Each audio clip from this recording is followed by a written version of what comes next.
Hey everybody, welcome back to another new player's guide. Today we're going to be talking about keys. This one should be a little bit quicker than the past episodes because there are only 3 keys to talk about. There's broken key, dull key, and skeleton key. Keys can do 2 things, and that is reveal auras and open hatch. On top of that, only the dull key and skeleton key can open the hatch. The broken key cannot, but it can still be used to reveal auras. So, speaking of auras, let's talk about the add-ons. So the broken key, actually, I'll go back to this, has 10 seconds of use. The dull key has 5, and the skeleton key has 30. Those seconds of use, if you refer back to the medkits and toolboxes episodes, they are essentially the charges. So once you've expended all use of the key and it has no more charges, it cannot be used to open hatch. And this is with the 5.2 mid-chapter release that has been updated. If the key has no charges, it's not usable. So if you do want to use it to open hatch, you're going to have to save just a little bit of a charge to be able to get out. But let's actually go talk about the add-ons. So, as I mentioned, aura reading is one of the primary uses of keys. You have Blood Amber, which reveals the killer's aura when within 32 meters at great expense of the key's energy. So, when you're carrying a key, you have an option to read channel, or channel read, something like that, I forget. And when you do that, it'll tell you if the killer, if you have this add-on, if the killer's within 32 meters, you'll see their aura, unless they are undetectable. So if the killer has any perks or add-ons that make him undetectable in certain circumstances, you won't be able to see them. Or if it's a killer that has a stealth, like Wraith or Ghostface or Myers at tier 1, you're not going to be able to see them. So it is a little bit of a waste in those scenarios, but for most of the time, if you're in the middle of a chase, you can do this to get a sneaky little mind game. Or you can pair it with Spine Chill, which tells you when the killer's within 36 meters and looking at you. So after a few seconds, that Spine Chill's lit up, you can assume the killer is coming your way. Channel the key with Blood Amber to find out where they're coming from and which way they're coming from, and run the opposite way and get a head start in the chase. The unique wedding ring allows you to see the Obsession's aura. There's no distance limitations on this one. However, it does come at the risk of you could potentially be the Obsession yourself. So if you become the Obsession, so if you use Decisive Striker for the people, for example, you no longer get the benefits of this add-on. This will only work if you are not the Obsession yourself. Gold token and eroded token both reveal the auras of other survivors around you.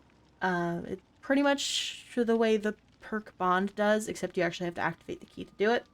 The difference between them is the yellow one is 24 meters and this is 48, so obviously the green one's better. And then this is even further than what bond reaches on its own, so not a bad add-on to bring.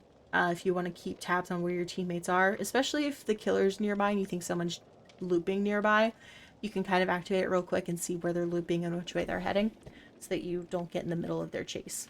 Or do, if you want, if you're going for protection hits or something. As far as the seconds of use on the key, you can bring prayer beads to add 15 seconds or prayer rope to add 10 seconds. Those both work. And if you want to increase the range that keys can reach, so for Blood Amber, Eroded Token, and Gold Token, you can add the Scratched Pearl to just make that a little bit larger. I'm not sure about how many meters that increases it by, but from when I have used it with Gold Token in the past, I saw pretty much I was on Midwich when I tried this out, and I saw pretty much everyone everywhere. It was large.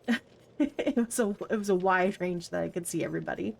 For probably almost like half the map. It was wild. The last 2 add-ons, really quick. Milky Glass.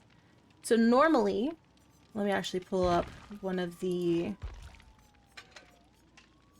keys here. So normally you can use Skeleton Key to open hatch. In that last bullet point, it says can be consumed to open hatch. That means if you use it to open hatch, you lose the key. If you bring this add-on, This makes it so that when you unlock hatch, you just lose the add-on and not the key itself. So that can help you save your key if you're trying to preserve your keys because you want to keep a hold of them, or if you only have one but you're trying to do that tome challenge where you have to escape through hatch twice with a key. This can help you preserve your key. The other add-on that can help you preserve your key is the weaved ring. Normally, when you die, your items get left underneath the hook that you died on in the trial. And this makes it so that if you die, you don't leave the key behind. Which, if you want to save your keys, again, that's great. It's a really good way to protect your key. If you want to, like, if you want to kind of help your team out, this add-on can be very counterintuitive. I've seen plenty of times someone dies. I'll just say from experience this happened. I've seen people, other characters or survivors bring in keys. I get into a dire situation where it's the end of the game, hatch got closed, I need a key, and I'm like, oh, I'll go see where they died, and the key's not there because they had this add-on, which is whatever, it was their key to begin with, but that was always just like a funny little thing. So it does do that. It saves your key, but if you're playing with friends and you want them to have a chance of using your key if they get in trouble, don't use this. But otherwise, yeah, it'll save your key.